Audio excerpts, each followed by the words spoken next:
Hi there, Facebookers. I think this live's working. I've got a internet cable dug up today, so hopefully this is going out to you all.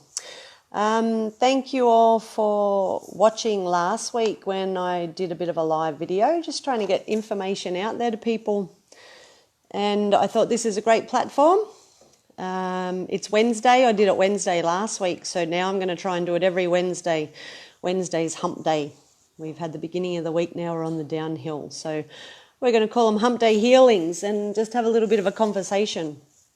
So what I find is we don't have these deep conversations anymore. So I'm going to try and throw some ideas out there to people. So last week I spoke about the power of words being I am and how we speak about ourselves. So all you guys being Facebook friends now, I hope you've all been talking to my friends really nicely and just watching how you talk about yourself and how you speak about I am and how you're feeling and who you really are. So what I want to extend on today just briefly is how the words are so powerful being you are, because when people say to us, you are, it becomes that voice in our head of I am. So just going back to the theory that when we're born, we all know little children are sponges. We soak everything in between conception to the point of 7, even up to the age of 25. You know, we're still forming that identity of who we are. But between those young ages of 0 to 7, our brains are actually in the theta state, which is where we absorb all of our information. So that's the brain state that you get into with hypnotism and with what I do with integrated healing as well. So that's how we can access the subconscious so well. The thing is, as children, you're picking up everything that you see and you hear and you read and that you're told. So as we always say, the voice in your head as an adult is all the things that you were told as a child. It forms our coping mechanisms. So if you see people reacting, for example, with anger and frustration as a child, when little things happen, when you're an adult, you also respond in that way. We call them, they're programs, basically. And as I mentioned last week, they fall into the basal ganglia part of the brain, which is where we hold a lot of our memories and our emotions and our learnings. So these programmed loops. And as I say, all those times we were told you are, they're the little voices in our head that play over and over in our life. So we hope that we're told nice things when we're young. There's been a big change of idea on how we speak to children over the last 20 years or so. And I used to scoff at it a little bit before I became a mother, where, you know, instead of saying you're a naughty boy, you say, oh, well, what you did wasn't a very good choice. I've got a 5-year-old and I find that the more I say you're a naughty boy, he takes that challenge on and he's really naughty. So this is another way of being mindful in how we speak, not only to ourselves but to others, because all through our life, not just when we're children, what we are told you are, it is really, really powerful. And we often walk around not knowing who we are. We think we're a reflection of what everybody sees of us and what they've said to us. The problem with that is when someone says to you, you are something, they don't really know you, that inside of you that we don't often share with everybody, because everybody comes to you as one moment in time. So if I'm judging you on something that you've done to me right now or 5 years ago, I only know that action you've taken with me. So the way I explain it to clients is I am meeting you only for a paragraph from one chapter, from one book, from the encyclopedia of your whole life. So how can I judge you on that one moment? We all don't like to be judged. When people judge us and say, you are this or you're doing that to me, we often go to that space where we think, they don't know me, how can they judge me? So if we feel like that, we have to consider how other people feel like that as well. Judgment is huge, and this is how we live our life. This is how we gauge how we're performing in life, by judging others. And one thing that I would recommend to people is just try a little more acceptance and support of others as opposed to judgment, because, as I say, we don't know what has led anyone to that point in time of what they are doing to us right now, if that makes sense. Life's complicated, and you can be judged harshly by someone because you spoke a little bit rudely, but they don't realise what has led up to that, be it your whole life, let alone the day that you've had.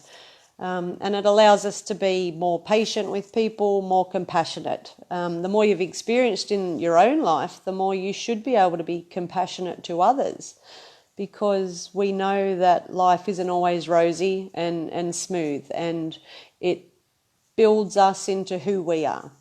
So acceptance of people and a little bit of forgiveness. The forgiveness of ourselves and the forgiveness of others. I mentioned again last week, because it's so important in letting go of the past. It's the only thing that ties you to the past. So if you want to let go of something you're hung up on, try and forgive yourself, because you don't know what you didn't know at the time. So forgive yourself for that. And then forgive others as well, because we don't know what has led them to that point in their life. You know, there's some pretty horrible things that happen, and we always look at the perpetrator, and whether you label them evil or horrible or nasty or mean, you know, they've got years behind them that has led them to who they are as well. So they could have been sufferers of abuse, which has changed the way they react in their life. And I know it's a really hard thing to do when you've been at the other end of that abuser, but we need to understand that we are all complicated, and the more we can support, forgive, understand and be compassionate, the smoother your own life becomes, because you're not held in the past of anger, frustration, hate, all those hard, dense emotions. Just a very quick personal story is, you know, we all have parts in our past, and I experienced abuse. My own direct family is beautiful, non-violent, that sort of thing, but there was inappropriate abuse from a distant family member. And when it came time for all that to come out and was taken to counselling, the counsellors in those days were perhaps a little bit different. So, you know, they asked me to draw a picture of myself and my family. And for me, I drew a picture of myself as a child and my family all around me. And to me, I was showing how supportive they were and how safe and beautiful I felt with them. But the counsellor took it from a different perspective because of their life experience. And they said, oh, how come you've put yourself on your own and everybody all around you? You feel distance, you don't feel loved, you don't feel safe and supported. You've gone through some abuse, so you're now broken. You are a victim. And that completely changed my life. You know, that happened. It wasn't, you know, the abuse changed my life, but someone else's understanding of that changed my life more, because I then wore that label in my own head of being a victim. So with the work that I do with energetics, I now know our thoughts and what we think of ourselves and what we say, it's like a magnetic pull. What you put out comes right back to you. So when I'm walking around with this victim mentality, I had a target on my head to continue to be a victim. That often happens with clients that I see. They say, you know, it's like I have something written on my forehead, you know, I'm weak, come get me. And energetically, I now see the science behind how that happens. Nowadays with counselling, they will often say, you're not a victim, you're a survivor, which is a great step in the progression of therapy. turning from a victim to being a survivor. But survivor still has a tie to the past. So instead of being a victim or even saying I'm a survivor, I can now just say I'm Fiona and I had experiences. So that's just one example of the power of words, the power of you are, and how it becomes I am. The trick with our brains, they're so clever. As I say, we carry on with our life with these pre-programmed beliefs in a part of our brain called the basal ganglia. I keep talking about it because this is a main part of our subconscious. These are loops that keep playing. They're fallbacks. When we have something happen in our life, we fall back to all these loops that we were taught or we developed as children and young adults. So there's one little trick. If anyone out there is a negative self-talker because of what people said you are, and we now say I am, whether it's I am a victim, I'm weak, I'm ugly, I'm fat, I'm all these different horrible things we say to ourselves, you can trick your brain and you can reprogram it. So there's a little trick called the 3-second rule, and it's not picking up food off the ground. It's if you catch yourself doing that negative self-talk, you can count quickly, 3, 2, 1, and it tricks your brain and puts the activity into the prefrontal cortex where we learn new skills. So if this is relevant to you, think of a memory that always makes you go, oh, something really lovely, whether it be a hug from your partner, a look of love from a parent or a child, something that just really makes you feel wonderful. When you catch yourself doing this negative self-talk or beating yourself up or in a loop of memories that you want to get out of, count 3, 2, 1 and think of that beautiful memory. So it gets the brain out of those program loops into the prefrontal cortex where you can learn new skills. If you can keep that up for maybe 6 weeks, you reprogram your brain. So something you've maybe been beating yourself up about all your life can be changed with this simple trick. You'll see, in an assembly full of noisy children, a teacher will stand up the front and they will do this trick. They will go 3, 2, 1, and the brain fries and says, oh, what comes after that? And it's a bit of a shock or a break state, we call it with hypnotism. So if this is relevant for you, give it a go. You won't hurt yourself by trying, and it really does have great power in it. So I hope you all talk nicer to yourselves and to others and really think about the power of our words. When we get angry, frustrated, the finger point comes out, particularly in close relationships where we say, you are and you did this and you made me feel that.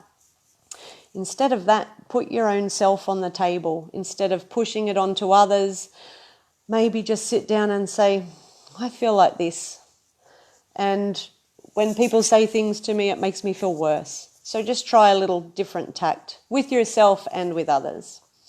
So again, everybody, thank you for listening. Those that watched live, again, I can't see comments, so thank anyone who's out there. And if you think this is a good tip, please share it with your friends. There's a lot of power in it. And I look forward to next week. I'll think of another topic to talk about. And one thing I've mentioned a couple of times last week and this week is forgiveness and compassion. So perhaps I'll share some tips on how to forgive and really cut that tie to the past. But for now, peace, love among beings. Thanks again for listening and have a great week. Bye, everybody.